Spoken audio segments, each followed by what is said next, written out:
Greetings and welcome back to Room 303 and our chats with Emily, as we are calling our readings through the poetry of Emily Dickinson contained in the Johnson edition. We turn now to poem 180, As If Some Little Arctic Flower. Now this is a fascinating poem. In 1890, when it was first published, not obviously with any help from Emily, it was titled Transplanted, and that does make sense when we read the poem.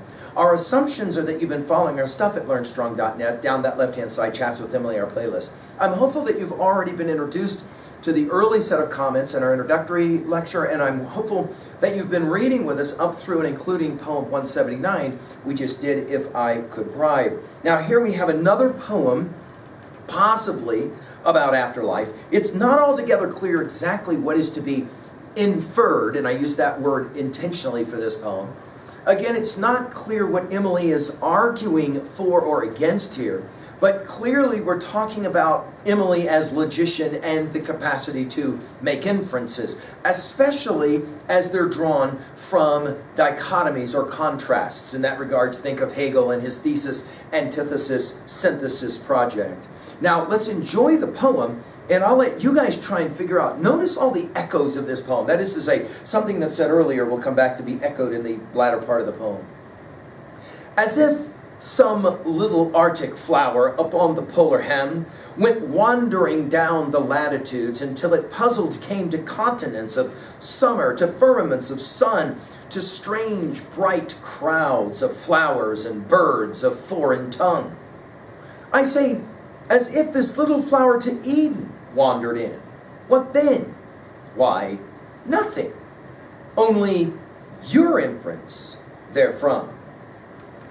Now guys, I've said that a whole lot of what Emily does in her poetry is rooted in Plato, especially in Republic. Think about the power of Republic Book 7, the cave allegory. We've given full lectures, of course, at LearnStrong.net.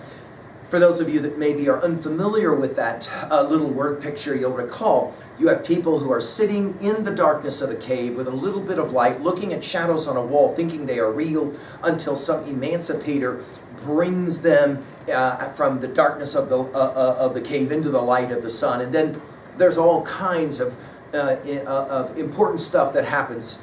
Of course, that notion of Plato's pedagogy gets replayed again in Walt Whitman's Song of Myself, passage 46, Now I wash the gum from your eyes. You must habit yourself to the dazzle of the light and of every moment in your life.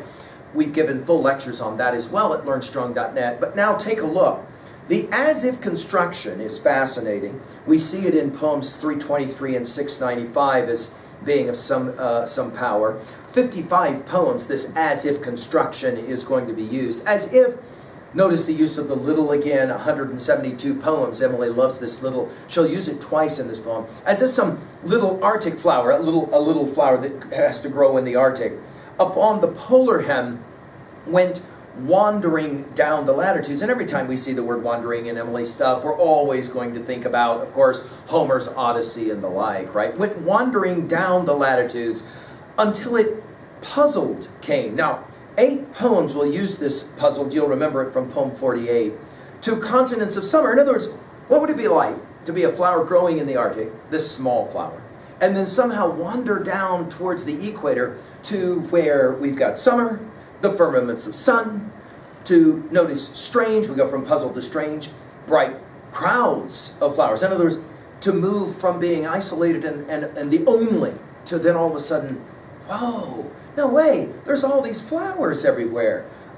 She asks, as if, to repeat now, if this little flower to Eden wandered in. Of course, Eden is going to remind us of poem 176, isn't it? 17 poems, Emily will reference Eden, and I think it's significant because every time she references Eden, certainly I think in her mind she's thinking about Milton in Paradise Lost.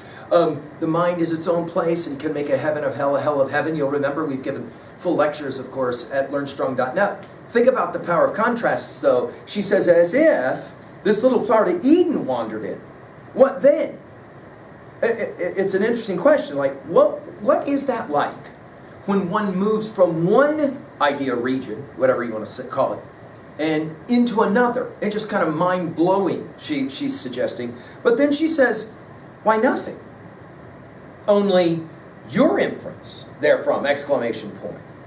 Now, it's everything about this poem is super easy, right up until the last line and a half. And then it's like, what exactly is it that she's arguing in this poem? Well, I think that she's arguing that to understand life is to appreciate contrasts. And that leads to puzzling. There's no question about the power of the puzzle.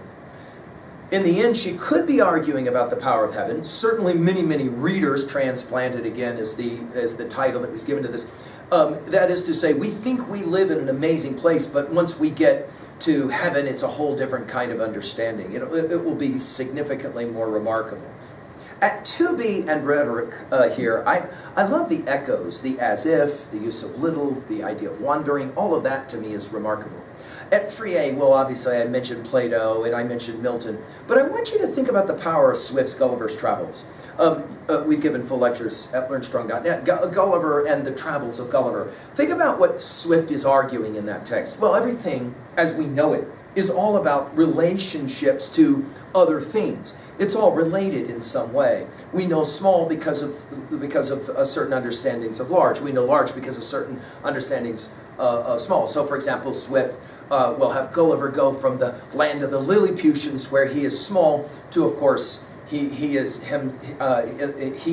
large. They are small. To, of course, the next bit of trip is the opposite, where he's this little tiny person. Finally, at 3b, what was a time in your life when you had to come to terms with contrasts? And the only way you could really appreciate what you were understanding was through contrasts, and even then, through your wanderings, you were puzzled. I'm hopeful that's what's happening with your study of Emily. Thank you.